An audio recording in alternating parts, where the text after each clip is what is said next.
So, all right then, Okay. Dad, what is going on in the world of your cancer journey? Do Okay. tell.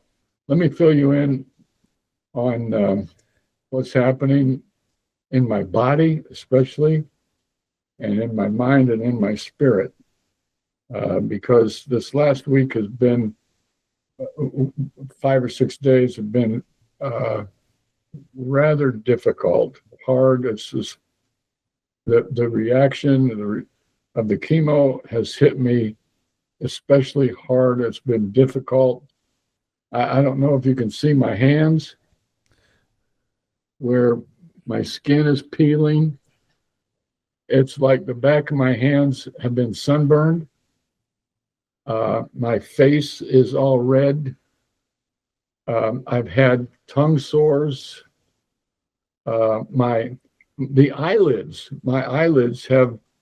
Mom says show signs of even the upper eyelid shows signs of flaking, like as in sunburn on my eyelids, and of course that causes considerable difficulty.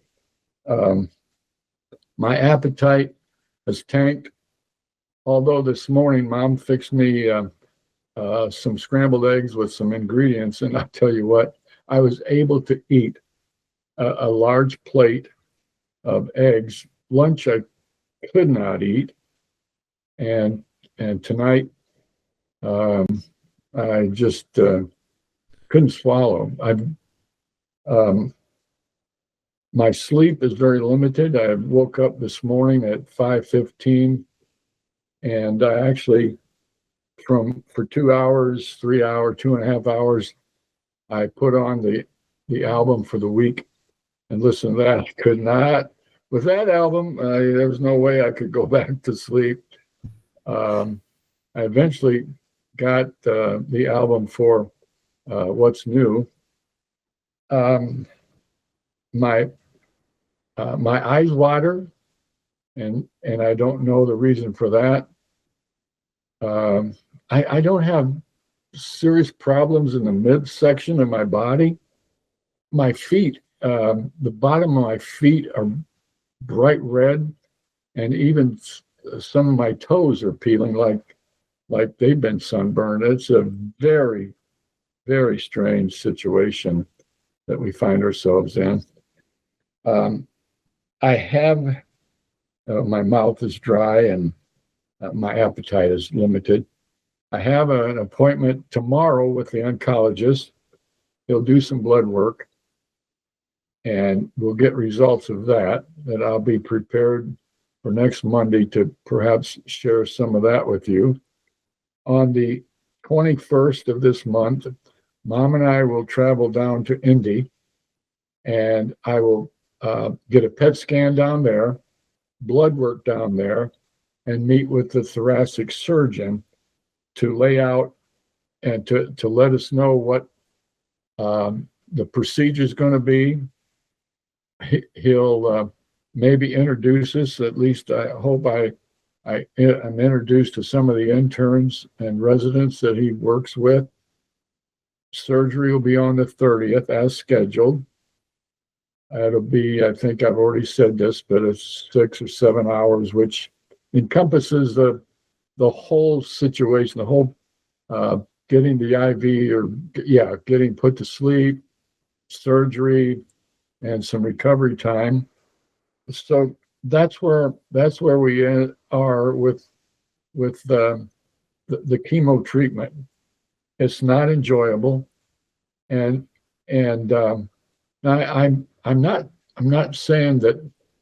I'm saying my situation is different because it's my situation. Others have had their own difficulty adjusting to, but this is really a kick for us. It's a I almost said a new adventure, but it's not an adventure. It is a journey that we're traveling, and I'm finding.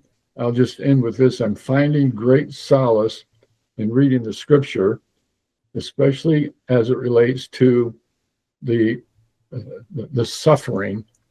And this last week, I've read a few of the first few chapters of the book of Job, and I'm not comparing myself to what Job had to endure, but I am enduring this journey.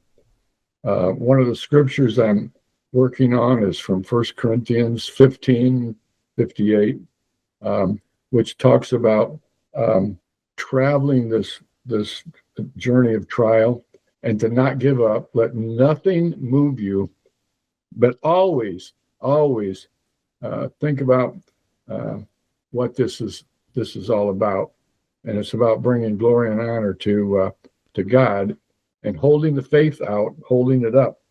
And let me because I don't have this verse memorized or these verses, but they're from 1 Peter chapter 1, verses 6 and 7, and the verses are, in all this you greatly rejoice, though now for a little while you may have had to suffer grief, and this is this is grievous,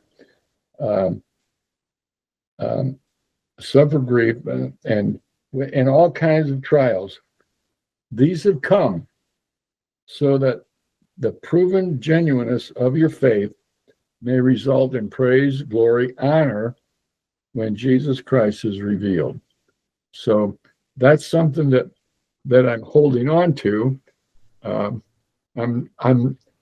living on other people's faith and their prayers, and there are so many people who are praying for us and holding us up and encouraging us, and text messages, and Mike, my buddy Mike, was over this afternoon, and he makes me laugh.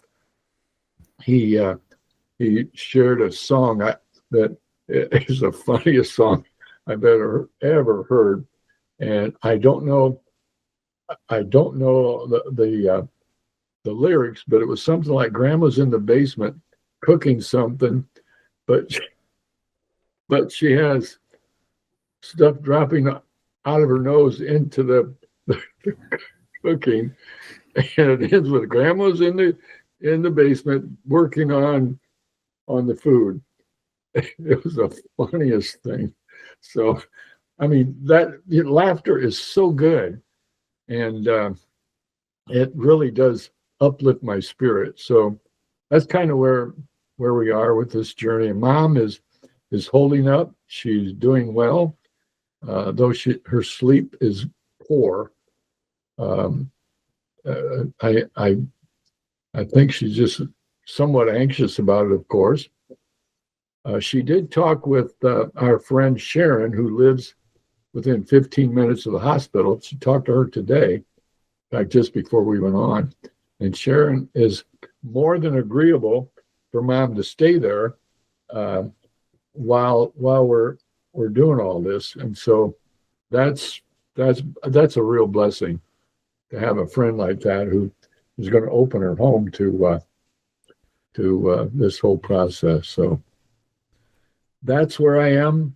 If you have questions, please, either one of you or anybody that's watching us, let us know in your comments and make some questions, and we will address them as we go. So thank you for the opportunity to provide this update, brief as it is, but it's more or less to the point. I think I've hit every high point that needs to be discussed. So thank you, and bless you and those who are listening. This has been so beneficial just to hear what's going on. You know, Matt and I do get a chance each week during the week to talk with you and find out what's going on. But to be able to share this with the intro world web and the show as well has been very beneficial. So good. Prayers out, and good prayers for Mom as hopefully she begins to sleep soon. I'm sure it'll be in February when this is all through. Even an adventure as bogus as Bill and Ted's bogus journey, bogus adventure. Excellent adventure. It was excellent adventure, and then the second one was bogus journey. Mm-hmm. Is that what it was? Yeah, it can be a journey as well, as bad as it may seem. So this is true. This is very true. The Yeah. You mentioned sadness and sorrow going through this. That reminds me of the book Hind's Feet in High Places.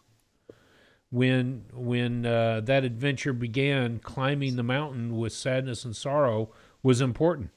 It's Yeah. part of your personal journey, part of the Yeah. process. Understand the suffering and pain. So I don't know if I mentioned the last time, but one of the songs I listened to, if I didn't mention, I'll mention it now. Matt Mars song "The In Between," okay, and I suggest our listeners, and then Sandy Patty is Sandy Patty. Uh, she's kind of a earlier generation, though well after me, but sometime around you guys.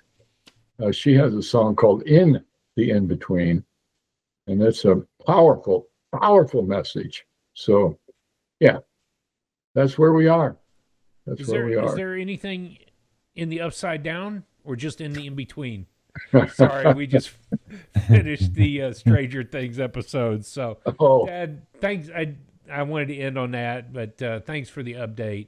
We'll yep. get this out quickly. I'll continue to put the dates in the text as we dialogue, so that everybody sees the time frame and the days that are coming out. So, Yeah, I had a text, actually a call from a gal from church, and she said she was curious because she hadn't seen a more recent update, and she wanted to know what's going on. So I assured her that we will be. get them out on Mondays, baby, or Yep, Tuesdays. yep. So we're good to go. Good. All Yeah, right. Thanks again. yeah. Oh yeah. Oh yeah. Hold that up for a few seconds. You still feel like that? Yeah. In fact, I was texting back and forth with a friend, and he sent me he's a wild and crazy guy. He sent me a couple names that he would call me, and I responded to him. I think I'm gonna go an Indian name, okay? Balding Roundhead. I like it. Yeah. I like it. Balding Roundhead. Yep. So yeah, that's where I am.